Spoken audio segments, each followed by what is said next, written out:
Bien, buenos días a todos. En la clase de hoy vamos a continuar con la exposición sobre el diseño de estudio de cohorte. Ya habíamos mencionado algunas características generales y pues nos quedamos en esta diapositiva donde se habla sobre las ventajas y las desventajas que tiene este diseño de estudio. Anteriormente les había mencionado pues que no había un diseño de estudio perfecto, ya que pues todos están predispuestos a tener cierta clase de sesgos. Entonces, pues la corte se considera pues un diseño de estudio bastante bueno porque sí tiene un riesgo bajo de que el resultado pues tenga que ver con un sesgo. Sin embargo, pues siempre hay que tenerlo en cuenta porque después podemos darle una mala interpretación y pues resultados falsos. Vamos a analizar primero la lista de las ventajas. La primera es que permiten establecer directamente la incidencia. Recordemos que la incidencia es la cantidad de casos que se presentan a partir de un punto, es decir, pues desde donde nosotros estamos partiendo hacia adelante. Y pues la prevalencia, nada más para que quede claro, era pues los casos que se registraron anteriormente pues en una población.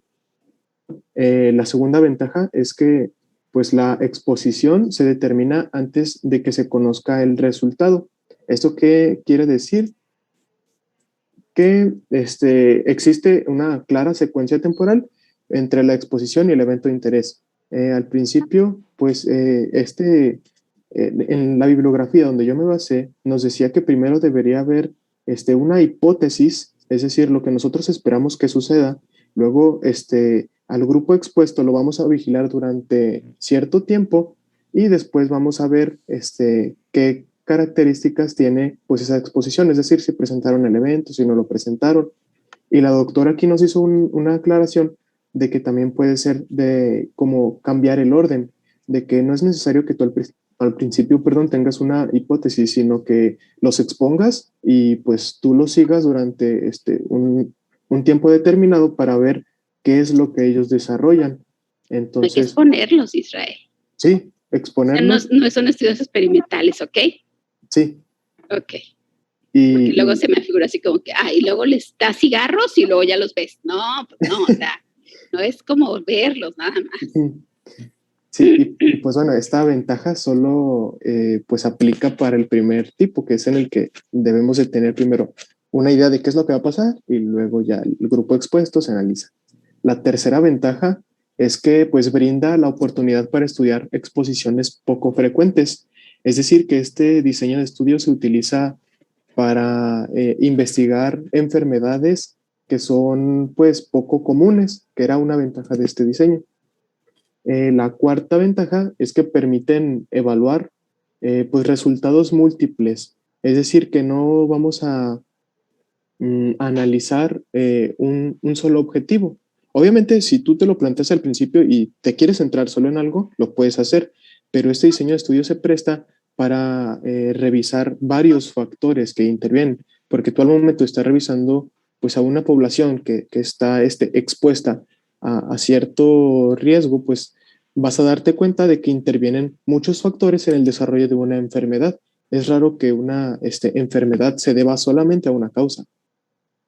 Eh, la penúltima ventaja es que la incidencia del evento de interés puede determinarse para los grupos de expuestos y no expuestos. Es decir, que aquí se toman en cuenta ambos grupos de la población que nosotros vamos a tener.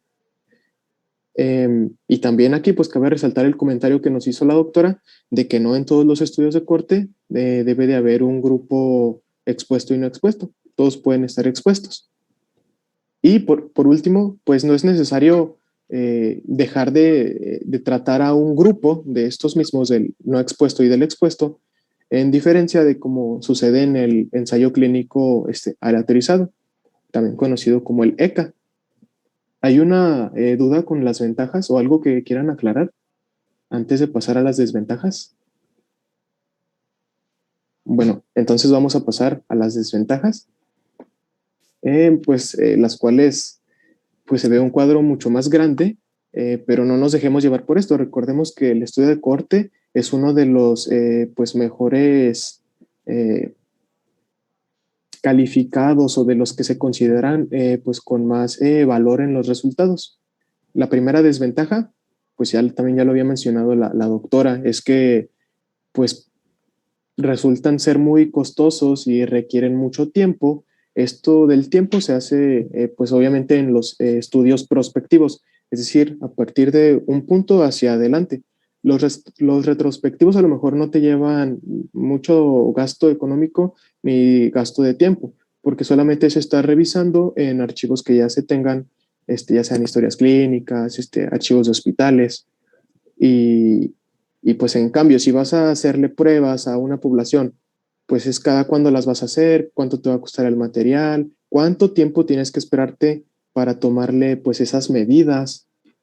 La segunda desventaja es que pues el seguimiento puede ser difícil, es decir, pues ir haciendo las pruebas cada cierto tiempo, que es el que se plantea obviamente desde el principio de la investigación, y que las pérdidas pues en el periodo pues pueden influir sobre los resultados de estudio.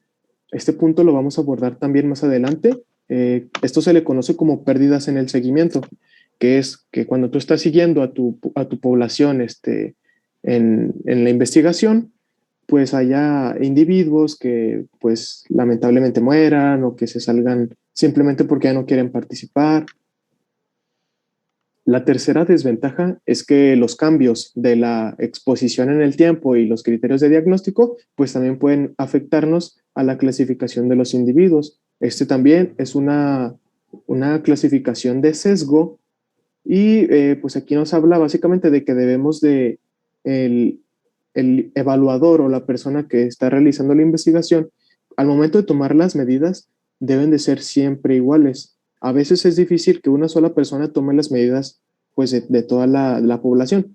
Hay estudios de corte pues, bastante pequeños, como lo mencionó la doctora, donde solamente tienes a 100 individuos, pero hay estudios de corte donde la población de estudio puede llegar a miles. Entonces, como son varias las personas que toman las medidas, si la forma en que ellos toman esas mediciones varía, esto nos va a llevar también a un sesgo. La siguiente desventaja es que las pérdidas en el seguimiento, es lo que ya mencionamos, pueden introducir también sesgos, específicamente del sesgo de selección, así se le considera a este tipo de sesgo. La siguiente desventaja es que se puede introducir sesgos de información. Este es otro tipo de sesgos dentro de la corte y esto se da pues cuando la identificación del evento está influida por el conocimiento del estado de exposición del sujeto. Es decir, como que nosotros ya sabemos qué es lo que va a pasar. Entonces, si lo ponemos en una investigación, pues ya no tiene sentido que estemos analizando porque ya sabemos qué es lo que va a pasar.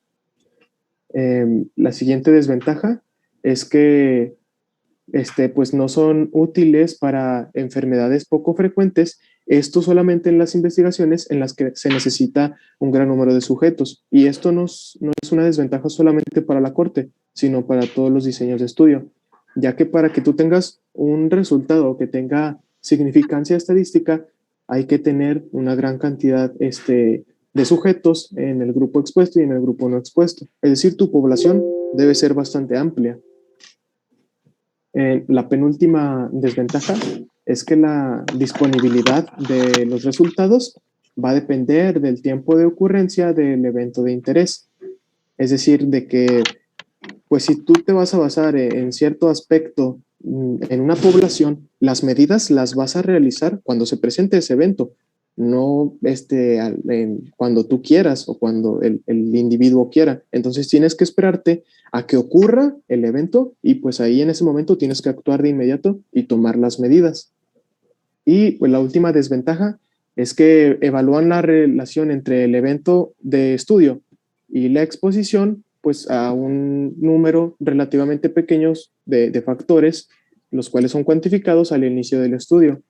Es decir, que cuando tú vas a realizar una corte, vas a realizar mínimo 2 mediciones. Una medición es al inicio, cuando ya tomaste tú a tu población y la dividiste en grupo expuesto y no expuesto, y después debes de tomar otra medición en el tiempo, la cual pues puede variar, ya dijimos que puede ser en semanas, puede ser incluso en años, Y pues ya estas medidas que vas a hacer son las que vas a comparar en base al evento de interés. ¿Hay alguna duda aquí con las ventajas y las desventajas? Aquí lo que cabe resaltar o lo que es importante es que pues una de las fortalezas de los estudios de corte es que tienen una relación de causa y efecto en la dirección apropiada. Esto ya lo habíamos mencionado anteriormente. Y aquí, pues, el comportamiento del factor de estudio, obviamente de nosotros, se va a observar en un periodo de tiempo, que es lo que se le llama el seguimiento, antes de que se detecte la enfermedad. No debería de ser al revés, porque entonces no tendría sentido lo que estamos haciendo. Entonces aquí, pues, los estudios de corte tienen ciertas ventajas y ciertas desventajas si los comparamos, pues, en base a otros estudios utilizados en la epidemiología, pero en general, estos son los menos susceptibles de presentar sesgos y esto es con lo que nosotros nos debemos de quedar. En esta tablita se resumen cuáles son algunas de las aplicaciones de los estudios de cohorte. Y tenemos aquí pues un ejemplo para ayudarnos. Por ejemplo, si la exposición de interés va a ser la edad, nosotros podemos aplicarlo a una tabla de vida y el ejemplo puede ser la esperanza de vida de los individuos de 70 años. Entonces aquí nosotros ya estamos tomando un factor. Si tomamos también como exposición de interés la fecha de nacimiento, es decir, la población que nació, no sé, entre los años 2000 y 2001, la aplicación se le considera o se le llama efecto de corte y un ejemplo puede ser la tasa de cáncer cervical para las personas que nacieron en esos años. Si la exposición de interés es la exposición como tal, nosotros podemos hacer la evaluación de un factor de riesgo, que esto es en lo que se basan más los estudios de corte, es lo que se analiza, la relación entre causa y efecto, un factor de riesgo y pues el evento que se va a presentar. Y el ejemplo, aquí por ejemplo, es el tabaquismo y el cáncer de pulmón. Es decir, qué relación hay entre las personas que fuman y que tanto influye que fumen en que ellos desarrollen cáncer de pulmón. Otra exposición de interés puede ser la intervención preventiva. Aquí la aplicación, pues obviamente va a ser, así como la exposición, va a ser la evaluación de una medida de prevención. Recordemos que la prevención es antes de que se presente una enfermedad y el ejemplo más claro de esta aplicación puede ser pues la disminución de la incidencia de cáncer de hígado después de la vacunación contra la hepatitis B. Es decir, qué tanto disminuyen los casos que se presenten a partir de un punto de una enfermedad después de que ocurrió una medida preventiva. En este caso, la vacunación para cualquier enfermedad siempre va a ser una medida preventiva. Otra exposición de interés puede ser una enfermedad en la cual la aplicación puede ser la evaluación para un pronóstico que nosotros vayamos a hacer. Este también es bastante común y el ejemplo que nosotros podemos tomar en cuenta es, por ejemplo, la tasa de supervivencia de mujeres que presenten pues cáncer cervical. Y la última exposición de interés, el último ejemplo que está aquí, es una intervención terapéutica, es decir, cuando ya se presentó una enfermedad y la aplicación puede ser pues la evaluación de un tratamiento.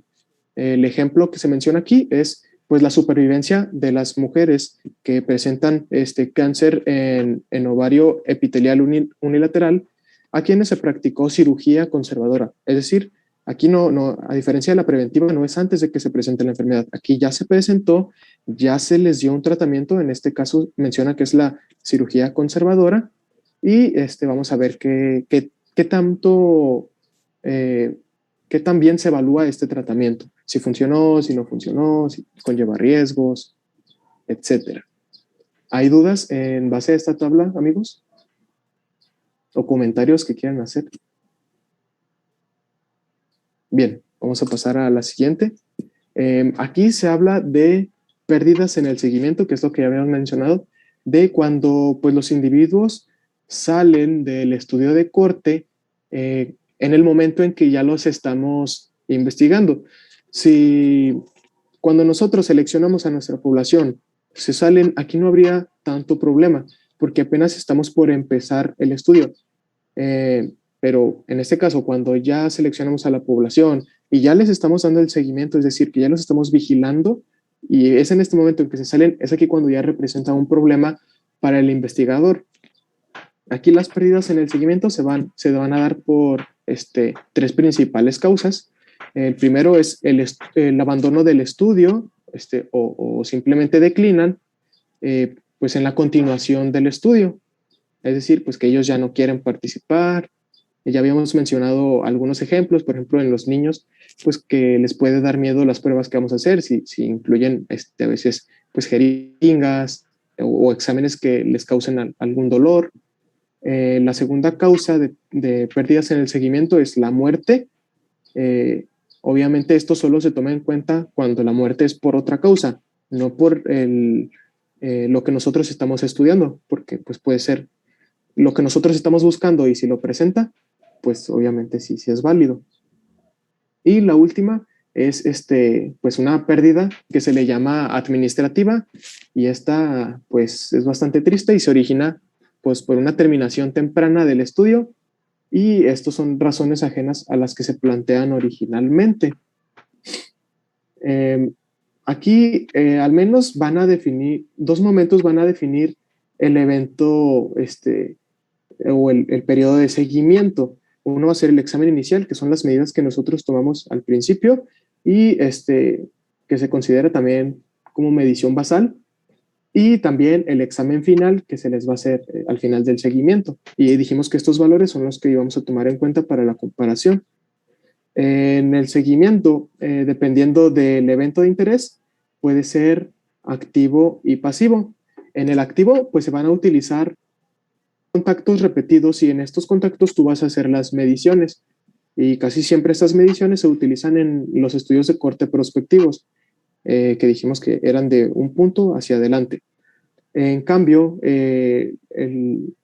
las pérdidas en el seguimiento y el seguimiento pasivo se van a dar cuando tú tomas información de lugares o de fuentes de las que ya estén establecidas. Por ejemplo, tú puedes hacer una investigación sobre cierta enfermedad y no vas a estudiar pacientes que desarrollen esa enfermedad a partir de ese punto hacia adelante, sino que te basas en personas que ya han tenido esa enfermedad. Y es pasivo porque la información que tú estás obteniendo es pues del punto del tiempo hacia atrás. Esto es bastante sencillo, es activo a partir de ese punto hacia adelante, prospectivo, y pasivo es cuando te basas en información que ya está establecida y la puedes obtener de diferentes fuentes. ¿Sí queda claro este punto? Bien. Y oye, los conflictos de interés entran en esa, o sea, en el mismo seguimiento del... A ver, pasa anterior, doctor. Sí, doctor. En pérdidas, perdón. En las pérdidas vienen los conflictos de interés.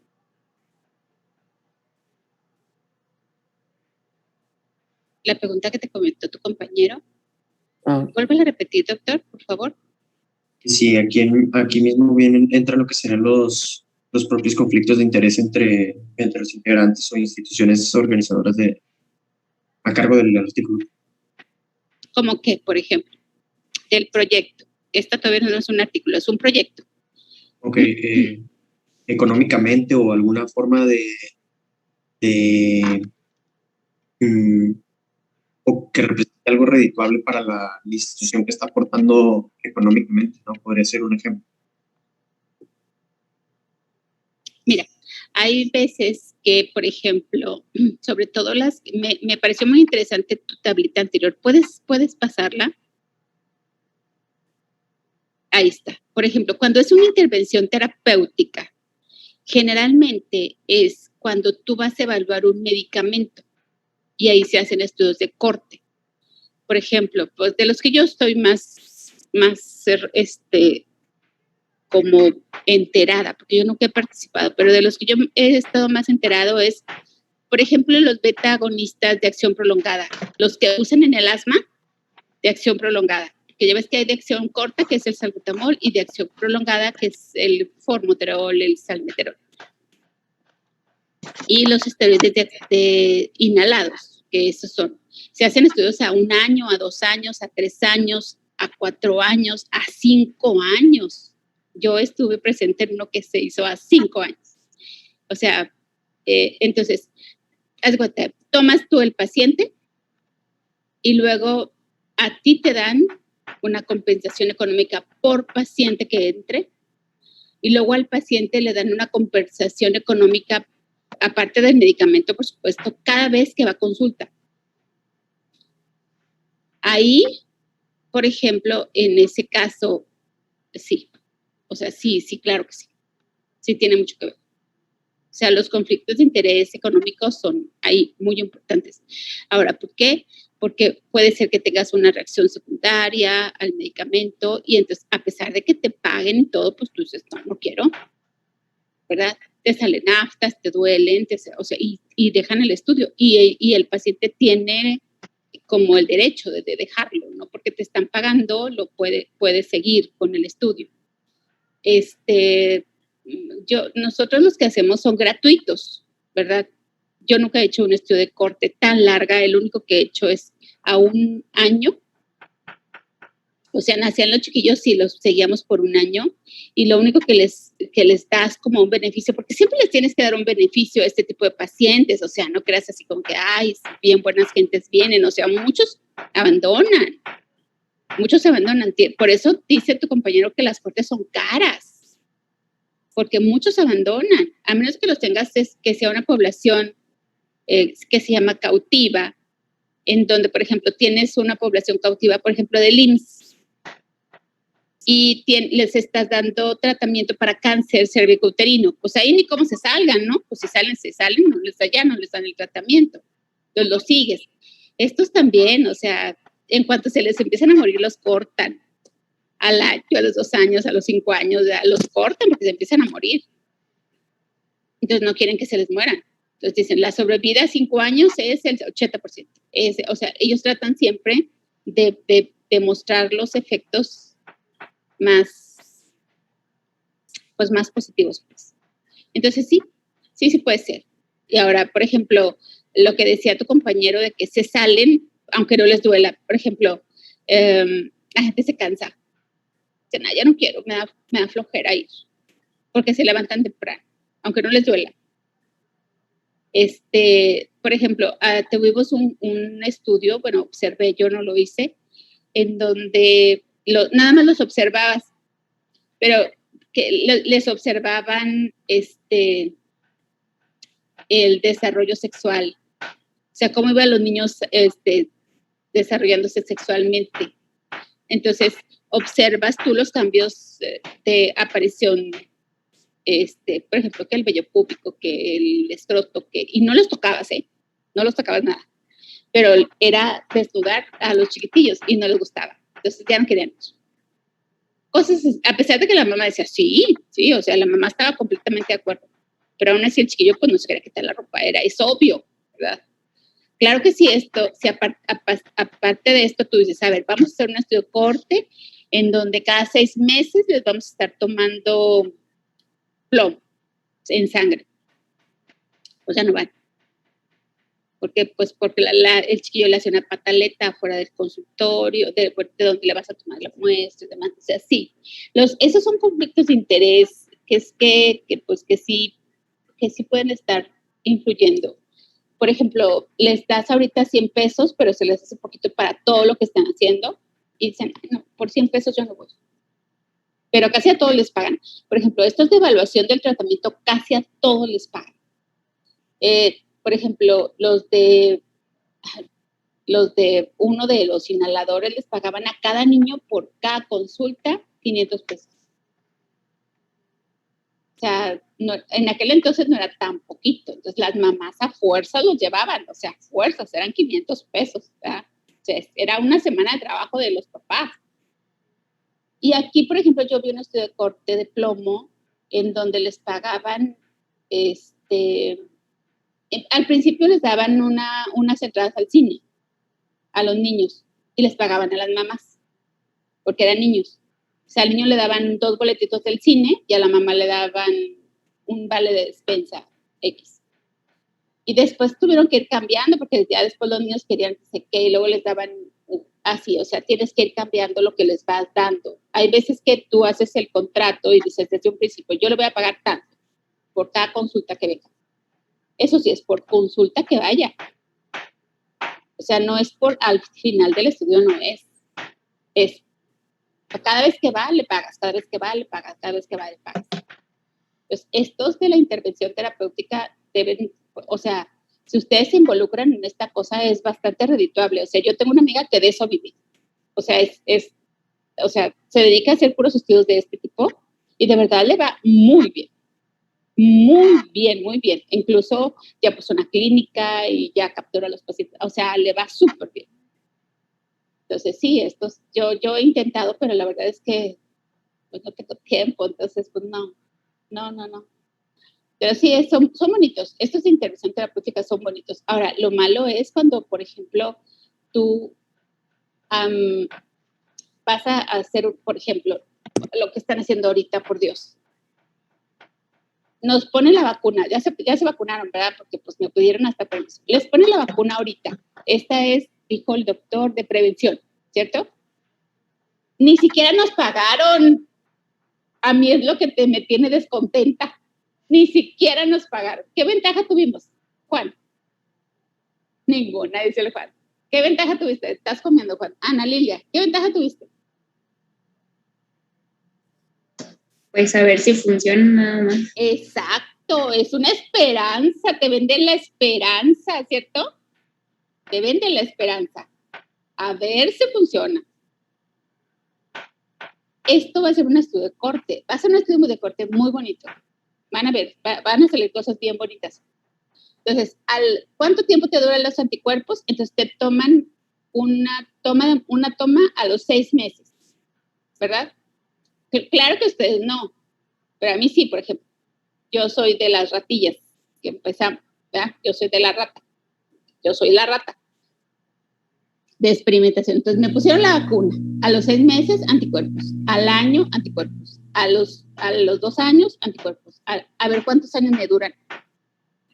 Por eso, por ejemplo, dicen, a ver, pusieron Cancino, vamos a decir ya bien las marcas. Pusieron Cancino.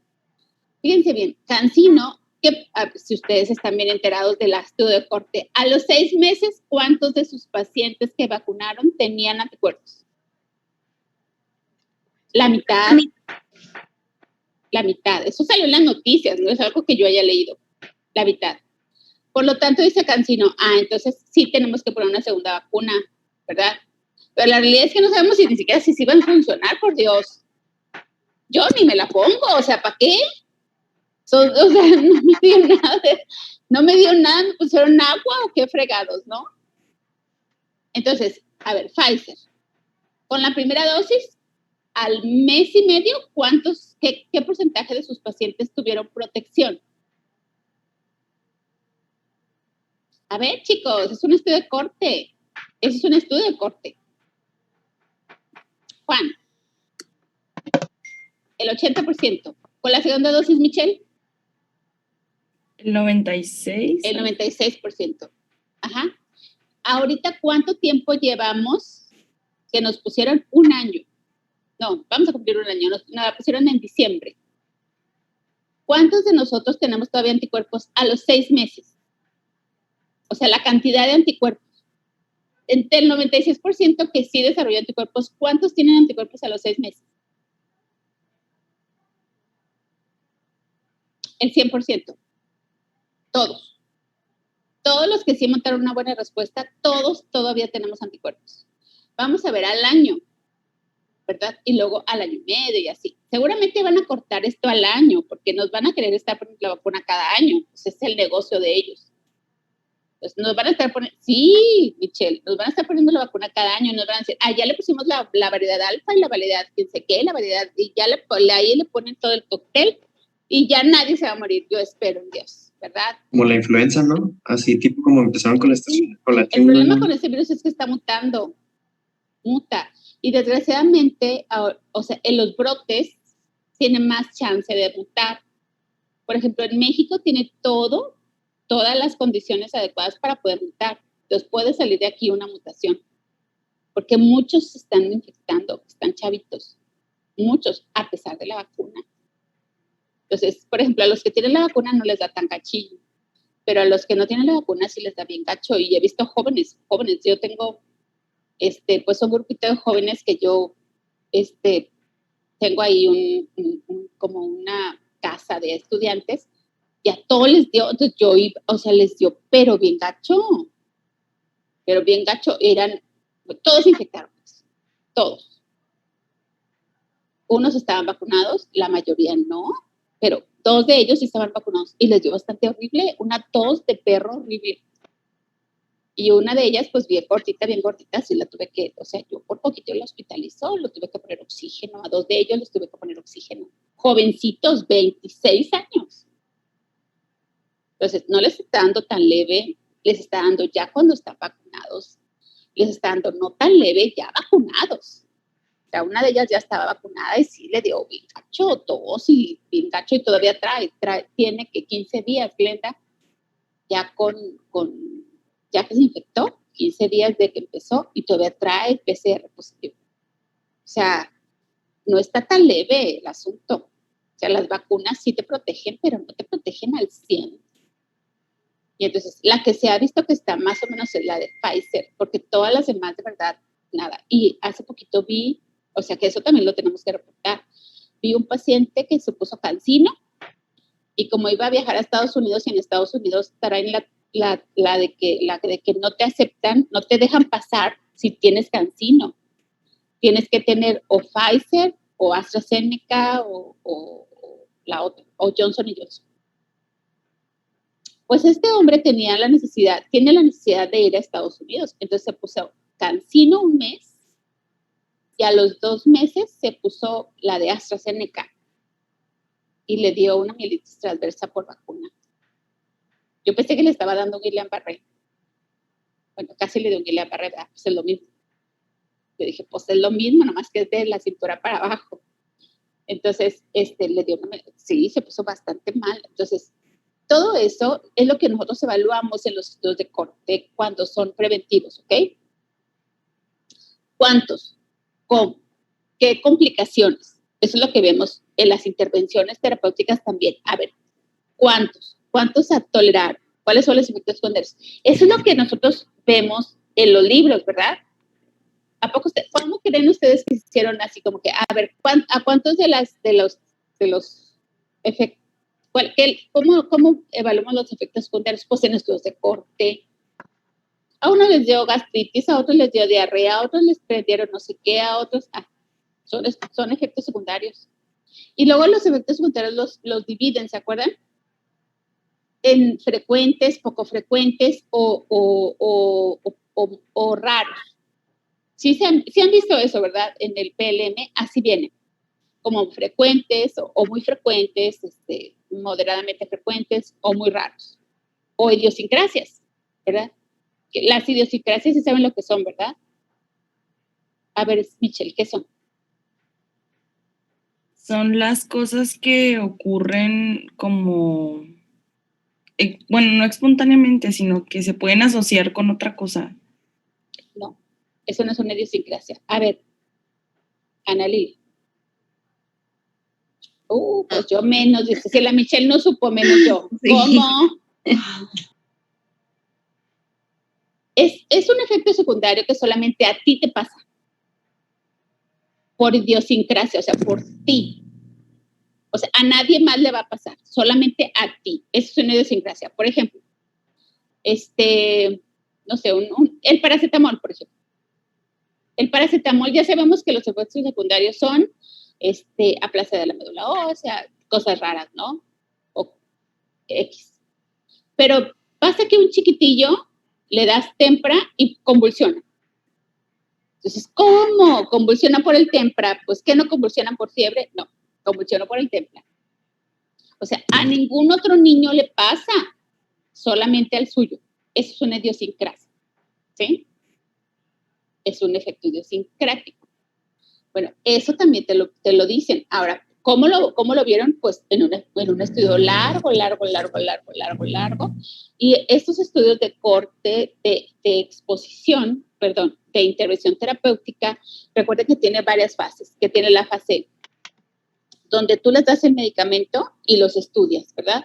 Primero en ratas y luego en animales más grandecitos y luego en el humano, lo cual no está pasando actualmente. Ahorita lo dieron directamente a los humanos, que es por eso que yo estoy poquito preocupada. No mucho, poquito. Sí, no soy antivacunas, o sea, definitivamente.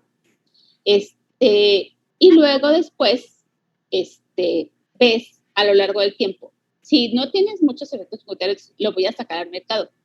Y luego después hay un efecto post-mercadeo, ¿sí? Entonces tú, ya que le sacas al mercado, sigues vigilando a tus pacientes. Los vigilas, y luego dices, es seguro. Y hay medicamentos que han sacado del mercado, como la ranitidina, que 1000 años estuvo la ranitidina hasta que se dieron cuenta que producía aplasia de las células, quién sé qué madre, y ya. Era genial. Para mí era genial. Pero pues ya no encuentran los pacientes, entonces pues ya no. Porque yo la daba para urticaria, porque es un inhibidor de los H2. Entonces me funcionaba bien en los pacientes que tienen urticaria. Entonces yo la daba, pero pues ya no. Y así, ¿no? ¿Cuál otro? El ibuprofeno cada rato lo sacan. Y lo vuelven a meter. Cosas. Se acabó el tiempo. Vamos a volver a entrar, chicos. Ahorita les vuelvo a abrir la ventana.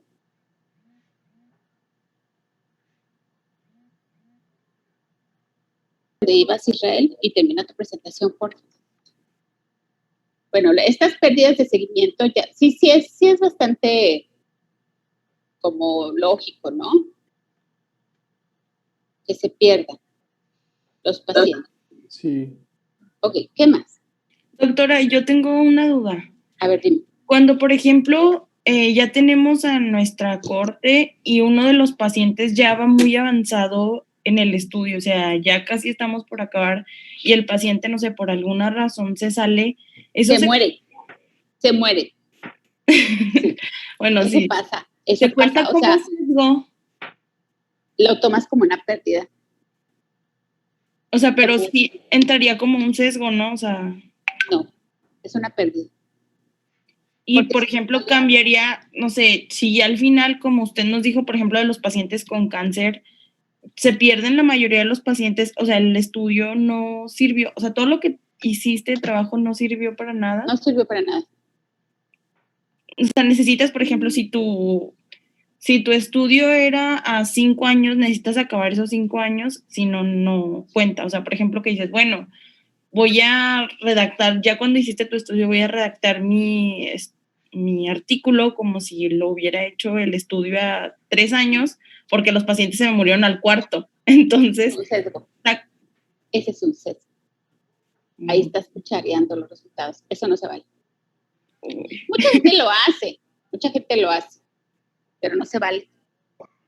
Porque es un sesgo. O sea, tú estás sesgando tu estudio. Es como si tú, pues sí, es una cuchareada. Cuando nosotros estamos haciendo nuestro análisis estadístico, yo no soy buena para eso. O sea, he de aceptar. O sea, yo no soy buena para hacerlo del análisis estadístico. Yo soy bastante mala, de hecho. Entonces, ya a mí ya me lo tienen que dar ya hecho y yo digo, esto significa esto. Así como cuando vemos los artículos, así, yo soy buena para eso. O sea, esto significa esto y esto significa esto. Ya cuando ya están, lo demás lo hace alguien experto. Y entonces, ahí yo cuando estoy ahí, al experto no le gusta. Porque yo siempre le digo, pero ¿y si le pones esto? ¿Y si le pones el otro? Y entonces me dice, no, es que eso es cucharear. Y él es así como muy cuadrado. Eso es cucharear. Y yo, o sea, pero ponle, o sea, a lo mejor y no sale algo. No. Entonces mejor me voy y ya que ya está listo todo, ya me acerco y hacemos el análisis estadístico. Sí te creo, o sea, sí. Y aparte es muy de humanos hacer eso. O sea, tratar de que te salgan las cosas porque tú dijiste que así era. Entonces sí, Sí, pero muchos hacen eso, muchos. Yo creo que más que nada por la cantidad de trabajo que ya se había realizado durante varios años para que al Pero, final... Michelle, pues, es igual de valioso que tú digas que sí a que tú digas que no. Eso es algo que no entendemos, ¿sí? Es igual de valioso que yo te diga, sobrevivieron a los 3, pero se murieron a los 5. Es igual de valioso, ¿no? Entonces, ¿por qué vas a porque cortar tu realmente estudio? estás dando la información de lo que Claro, encontraste. Básicamente eso se trata la corte, de que difundas exactamente. lo que encontraste. Entonces, eso es algo que muchos no entendemos. O sea, te cuenta, mi hipótesis no salió, por lo tanto, no me la van a publicar. Y yo siempre digo, claro que sí, pues o sea, eso hace que el otro baboso que también está estudiando lo mismo, diga, pues por ahí no es, ¿verdad? O sea, al otro no le salió, a mí tampoco me va a salir. Pero hay babosos que dicen, claro que a mí sí me va a salir. Y lo hacen. Y luego le sale. ¿Ya? Y otro igual. Ahí va otra vez. No, si a mí sí me va a salir y no le sale. Y entonces son puros estudios que tú dices, no le salió, no le salió, no le salió. A ese sí le salió, a ese sí le salió. Así, ¿verdad? Y entonces es igual de valioso. Es igual de valioso decir que sí te salió a que no te salió. Por eso, cuando estamos en estos menesteres, ¿verdad? De la investigación, a gente que, pues que a eso yo me dedico poco a poco, o sea, vaya, es parte de mi actividad. A mí me gustaría que ustedes les dejara un poquito de la semilla de la investigación. O sea, no todos los investigadores son como el doctor Rosales, o sea, no todos son iguales, ni como la Janette y la Claudia, o sea, no son así. O sea, bueno, el doctor Rosales es médico, el doctor Gonzalo es médico, ¿verdad? Pues yo soy médico. Entonces, ustedes van a ser médicos. Y de verdad, o sea, el tipo de investigación que hacen ellos es bien diferente a la que hago yo. Y no quiere decir que eso esté mal, claro que ustedes también se pueden ir por ahí, pero ellos hacen investigaciones de otro tipo. Sí, yo hago investigaciones de las observaciones que yo hago, que eso es lo que hacen prácticamente todos los médicos que hacen investigación. Y cualquiera puede hacer investigación, Michelle. O sea, si tú tienes un grupito de pacientes de X, yo siempre le digo a la dermatóloga, es que tú desperdicias a todos tus pacientes, o sea, ya tendríamos que estar publicando eso desde hace mucho, pero ella ella no le entra. Yo por mí ya estaba más que apuntada, pero ella no le entra. Yo le digo, mira, esto está bien bonito y esto también y podemos hacer esto. No, ella no quiere. Y ahí tienen los pacientes y tienen una población cautiva. Entonces me dice, es que esto ya se publicó. Le digo, sí, pero no importa, o sea, no importa que ya se haya publicado, o sea, entre más publicaciones haya que sí, o sea, es más importante publicarlo. ¿Me explico? Entonces, ¿qué hacemos los médicos? Decimos, es que esto que nosotros hacemos no es importante, pero las observaciones que son los médicos son las más importantes de todas. Y tú, por ejemplo, puedes decir, a ver, ¿por qué estoy viendo estos pacientes? ¿Por qué los estoy viendo? Por ejemplo, ¿cómo crees que hubo en esta vez tan rápido, pues? Porque fue demasiado rápido, o sea, fue un año en donde nos enteramos de todo lo del COVID, porque todos los médicos decían, y yo observé esto, y yo observé el otro, y lo publicaban, y lo publicaban, y lo publicaban, y lo publicaban, y todo eso estaba gratis, a mí me encantaba eso, estaba todo gratis. O sea, todo lo que salía de COVID, todo era gratis, y yo, genial, o sea, esto me lo leo, yo también está, entonces, de repente me saturé tanto que dije, ya, hasta aquí. O sea, hasta aquí ya no voy a leer, ya fue suficiente, etcétera, porque te llegas a deprimir y te llegas a pegar.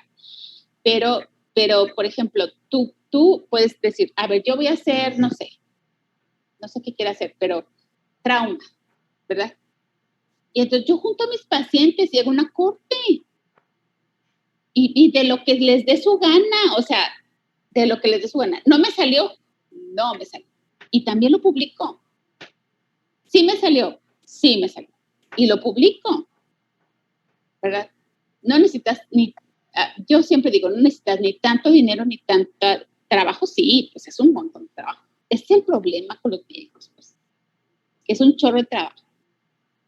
Yo por eso a los que dicen, no, yo quiero hacer investigación con usted y que no sé qué, le digo, sí, pero llega el momento que ya no vienen porque pues tienen mucho trabajo y así va a ser toda su vida, de un montón de trabajo. Entonces, tienes que, pues, o sea, verdaderamente tener como el objetivo de hacerlo y pues darte el tiempo de hacerlo. Eso es difícil, eso es muy difícil. Entonces, pero es igual de importante que publiquen que sí a que publiquen que no les salió, ¿verdad? Es igual de importante. No, nunca piensen que siempre les va a salir las cosas. No, pues no salió, punto. Y no salió y lo publicas. Y es igualitito de valioso. Es igual de valioso. ¿Sí? Para que no se queden con la idea de que, no me salió, no lo publicó. No, pues no. O, por ejemplo, que a los 3 años lo corto para que vean. Porque eso pasa mucho de que, para que vean que sí soy muy bueno. O sea, pues eso que tiene que ver con esto, amigo. ¿Sí me explico? O sea, no tiene que ver una cosa con la otra. Una cosa es que tú seas muy bueno y otra cosa es que el medicamento no sirva. ¿No? Entonces, no hay que cortar las cortes. O también puede ser como que mucho en esos casos, en los casos que hacen, bueno, en los estudios que hacen las farmacéuticas, en donde, pues, como usted dice, cucharean los resultados para poder publicar algo que sea a favor de su medicamento. Entonces, poderlo sacar. Pero aparte, o sea, es muy evidente. Bueno, ustedes no les ha pasado, pero a mí me pasaba hace, cuando pues, ya estaba más chavita. Ayer, pues. Y entonces llegaban los repres y me decían, no, este estudio, mire, doctor, que no sé qué, y me sacaban sus panfletitos. Y entonces yo creo que yo era el único médico que se les quedaba viendo los panfletitos. Y luego le decía, pero ahí no se ve la diferencia entre un medicamento y otro. No, sí, claro que sí, pero entonces ya les decía, a ver, préstamelo. Y luego ya les decía, mire, es que esto no es significativo, ni siquiera contra el placebo. Y entonces así los chavos así como que se quedaban así como que le está hablando esta, ¿verdad?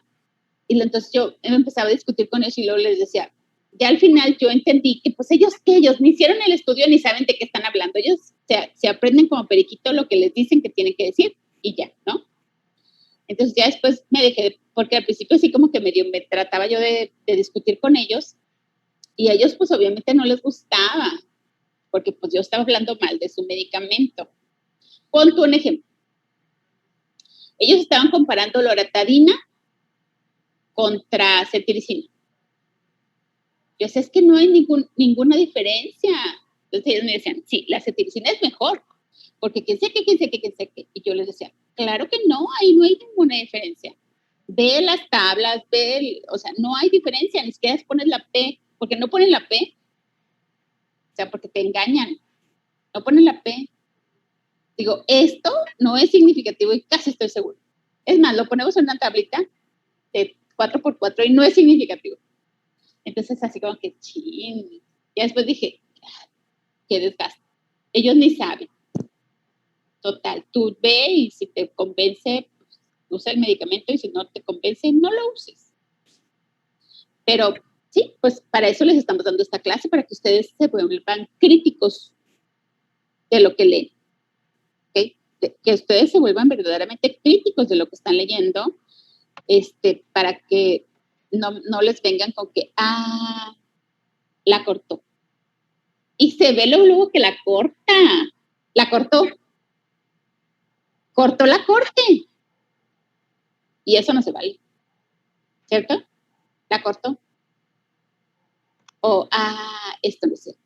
Esto que estoy diciendo no es cierto y de verdad no es cierto. Y ahí mismo dice que no es cierto. Y él dice, y yo saqué quién sé quién sus conclusiones. Entonces, claro que no sacó eso. ¿Verdad? Entonces, ese tipo de cosas son, pues, a las que les estamos enseñando. Pero esta plática está muy interesante. A ver, entonces, doctor, ¿qué más? Se pierden. Sí, se pierden. ¿Y qué más? Sí. Las muertes. Recuerden, deben de reportar las muertes como pérdidas. Pérdidas de seguimiento. Se murió, se cambió. muchos, se cambian de casa. Entonces ya no los encuentras.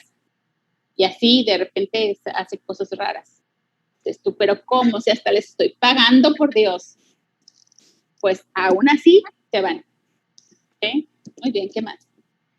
Y ya la última, las pérdidas administrativas, me faltó mencionar, pues es cuando hay una ya falta de financiamiento, de que pues ya los recursos económicos acabaron.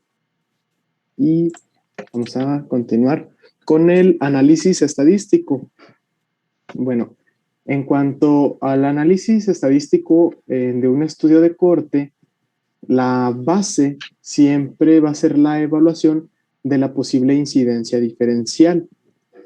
Entonces, es indispensable considerar que para que haya un análisis correcto o adecuado en uno de estos estudios, es necesario que tengamos cierta información, como la fecha de inicio del seguimiento, la fecha en que ocurren los eventos que nosotros estamos buscando, la fecha en que termina el seguimiento, la información completa sobre los participantes, sobre nuestra población, cuál es la escala de medición que estamos utilizando y cuál fue el motivo por el cual se terminó el seguimiento.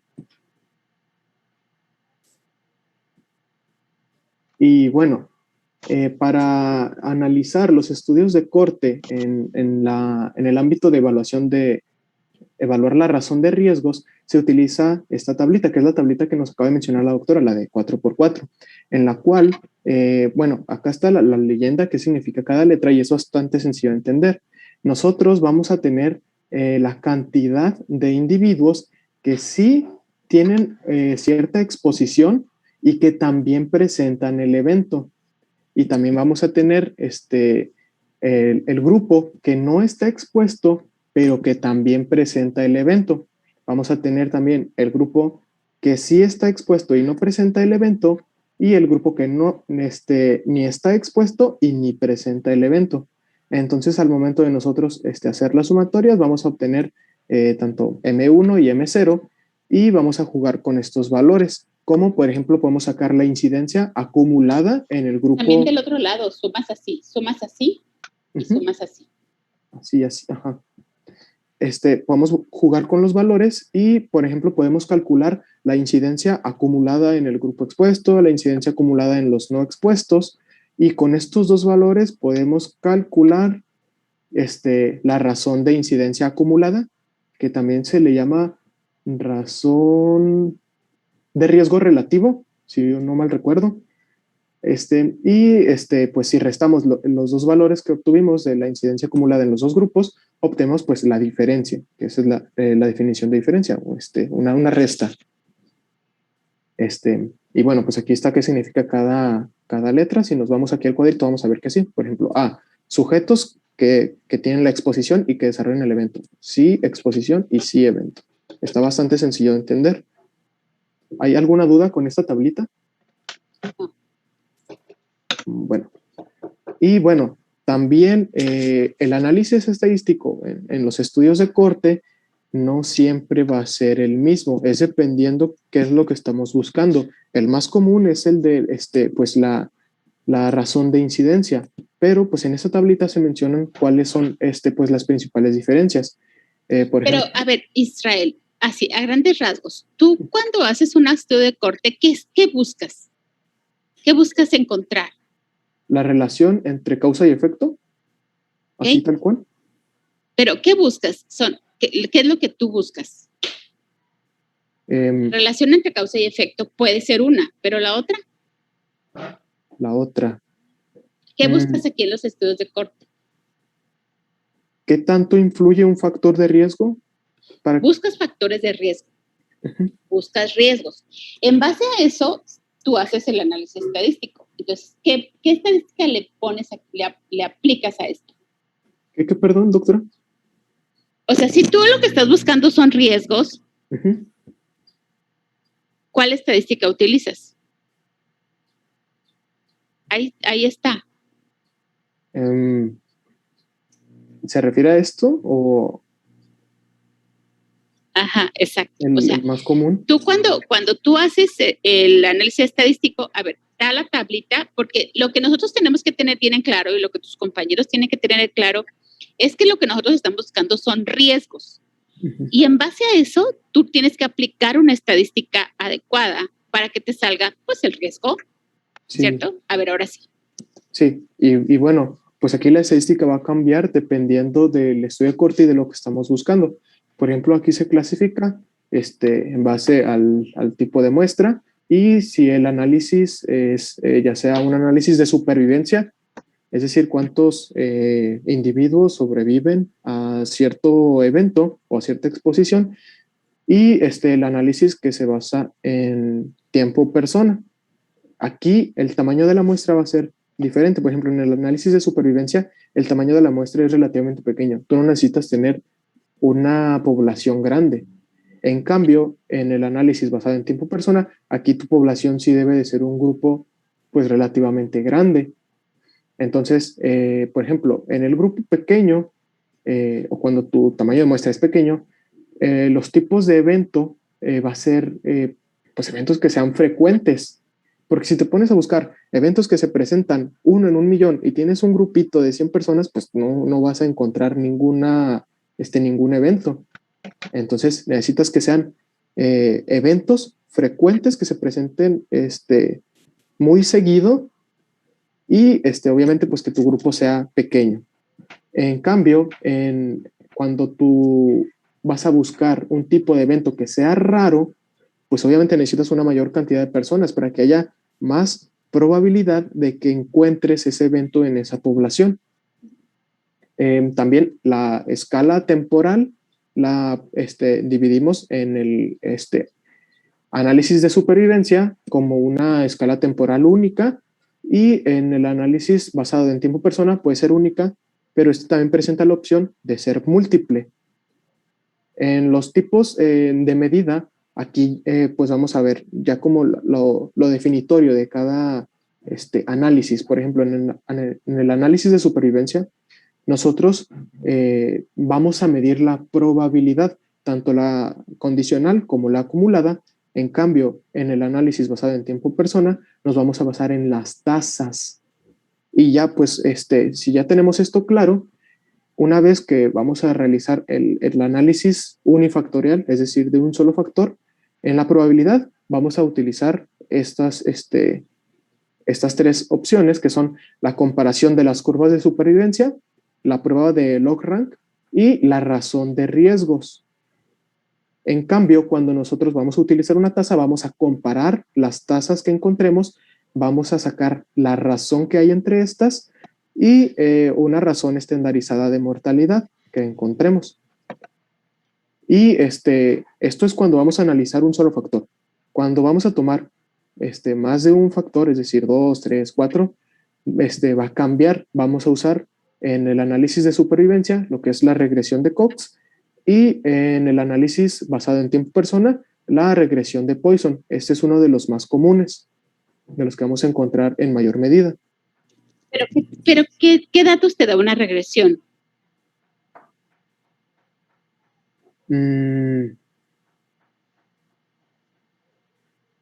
No sé, doctora, la verdad no. ¿Cómo, amigos? ¿Quién les dio la vez pasada? ¿La Maravilla? A mí me dio la doctora Maravilla. Ella es buena. Sí, aprendí mucho con ella, pero no aprendiste que es una regresión, por Dios. Es que la doctora nos decía que eso lo debimos de haber visto el semestre antepasado, y mi maestro fue el doctor Candelas, que como tiene un puesto en un hospital, estaba muy ocupado y no nos daba clase. Y la doctora dijo, pero debiste de haberlo revisado, porque eso es importante. O sea, es importante no porque tú lo vayas a hacer. O sea, yo no quiero, chicos, que así como que me digan, y se hace así y así, se meten los datos. O sea, claro que no, pues si no estamos aquí viendo eso. O sea, lo que yo quiero que entiendan es que, o sea, ustedes tienen que saber esto, cómo se interpreta. Es como yo les digo, a mí me hacen todo. Y ya nomás llego yo y digo, es esto, por esto, porque yo ya sé cómo se interpreta. Yo no lo sé hacer. Pero yo sí lo sé interpretar. Entonces, en una regresión, ¿tú qué metes? ¿O qué metes a la ecuación? Así simple, ¿qué metes? ¿Variables? Metes una variable, claro. ¿Metes cuántas variables? 2. Depende, ¿no? Pues vamos a poner 2. Y entonces tú pones en el eje de las X una variable, en el eje de las Y otra variable. Luego metes los datos, ¿verdad? Y entonces sale una recta. Tú pones esto así y luego sale una recta, ¿verdad? Y entonces depende de la inclinación de la recta, es pues la relación que tienen una variable con otra. Es muy sencillo, Israel, es muy sencillo. Entonces, por ejemplo, si la recta está pues muy pegada hacia, o sea, muy horizontal, pues no hay ninguna relación. Pero si tú vas aumentando el ángulo de la recta hasta, o sea, ¿qué es lo más perfecto? Pues que sea 1, ¿verdad? ¿Por qué? Porque aquí tú tienes las X, aquí tú tienes las Y, y entonces, si ambas se juntan acá arriba, bueno, si ambas se juntan acá abajo, no tiene nada de relación. Pero si ambas se juntan acá arriba, que es el 1, tú tienes aquí el 1, quiere decir que la relación es perfecta. O sea, ¿tú qué dices? Estas variables, o sea, por ejemplo, el cigarro y el cáncer se relacionan completamente, ¿verdad? Pero si tú tienes así, la curva así o así o así, ¿verdad? Entonces tú puedes decir, pues, el 40% de los individuos que tienen esta enfermedad se explica porque fuman, ¿sí? Esa es una regresión de 2 variables. Luego tú pusiste aquí un análisis unifactorial. Es un análisis unifactorial, o sea, solamente un factor. Y luego ya vienen los análisis multifactoriales, que lo vimos la clase pasada, ¿cierto? Pero es una regresión. O sea, tú dices, a ver, yo pongo dos variables y yo voy a ver qué tanto influye esta variable sobre esta, la dependiente sobre la independiente. ¿Sí, verdad? Más o menos es así. Bien. Entonces, esa es la ocasión de la recta. Vaya, no me la sé, pero sí la sé interpretar. Tampoco me la sé, pero si la sé interpretar, pues depende de qué tan chueca esté la recta, pues ya tú dices, va por aquí, va por acá, y así. Y tú dices, entonces esto tiene una relación de tanto, de 0.5, de 2, de X, ¿no? Entonces ya tú dices, sí es significativo, sí es significativo.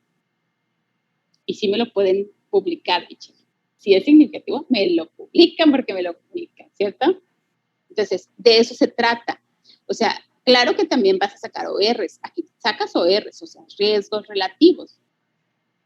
Pero también sacas regresiones. O sea, ¿qué tanto influye el efecto sobre, la variable de riesgo sobre la enfermedad en este caso, lo que tú dices? ¿Ok? La que sigue, por favor.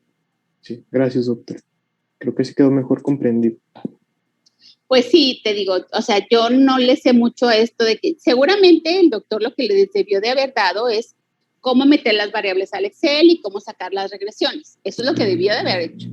No lo hizo. Y la otra persona que les dio, o sea, no les debió de haber dicho, es que esto ya se los dijeron. No, pues explíquenselos otra vez, por Dios, o dígale, mañana lo vemos, o estudienlo y luego lo revisamos. O sea, los temas no se dan así como que, esto se los deberían de haber dado y pues yo no tengo la obligación. Tampoco, mi amiga se pasa. A ver, pues, ¿qué más? Sesgo y validez. Sí, vamos a pasar entonces a el sesgo y la validez que nos van a otorgar específicamente pues los estudios de corte. Aunque se reconoce que los estudios de corte representan, como ya lo mencionamos, un diseño que esté sujeto a una menor cantidad de sesgos, pues siempre hay que tener en cuenta o hay que considerar la posibilidad de que sí haya errores dentro del estudio. Casi siempre, pues los errores se van a dar en los resultados, aquí en esta parte de los sesgos de información. Y bueno, existen sesgos de selección de información, pérdidas en el seguimiento, como ya lo mencionamos, el modo en que vamos a obtener la información sobre la exposición que nosotros estamos estudiando y el modo en que se va a determinar la población de estudio y la ocurrencia de la enfermedad o las condiciones de interés, pues que nosotros vamos a estar vigilando durante todo el seguimiento.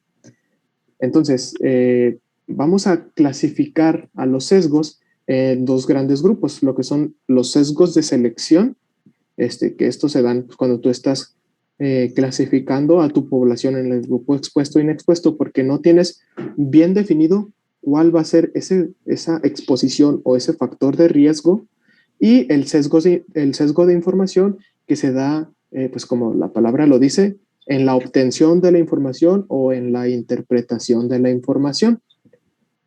Entonces, pues esto es lo importante, la clasificación que se nos va a dar. Y bueno, aquí se clasifican como sesgos de selección cuando los errores derivan de la constitución de la población de estudio, es decir, ya lo mencionamos, de la población que nosotros tenemos, cómo la vamos a clasificar, y la información en la obtención de resultados o en la interpretación de estos. Y bueno, pues para concluir lo que es el diseño de estudio de corte, pues la utilización de estos estudios, en la bibliografía que yo encontré, dice que es de los más importantes, de los que más se utilizan, más en los últimos años, y pues se han desarrollado avances o cambios que son pues bastante importantes durante o en esta metodología, que permiten el seguimiento eficiente, en este caso efectivo, hablando del costo, de la eficacia que van a tener, de grandes y diversos grupos poblacionales. Entonces, los estudios de corte han modificado la percepción de los estudios observacionales por la importancia que ha tenido, y esto nos ha llevado a que se considere actualmente como una de las herramientas más importantes para el avance del conocimiento médico, y no solo para nuestro campo, sino para otras ramas de la ciencia. Entonces, el desarrollo de estas habilidades y de estos avances que han habido en el estudio de corte nos van a permitir estudiar con mayor rigor o con mayor certeza metodológica el proceso de salud-enfermedad, esta relación que vimos de causa-efecto, y el impacto que van a tener pues diferentes programas de intervención en el campo de la salud. Y bueno, estas son mis referencias, me basé en los libros de Mauricio Hernández, bastante buenos, y vamos a pasar a revisar el artículo, que es bastante interesante. Para la revisión del artículo me va a ayudar mi compañera Cetri. En un momento. Ok, Cetri. Vamos a dar unos 5 minutos para que descansen un ratito y ahorita nos volvemos.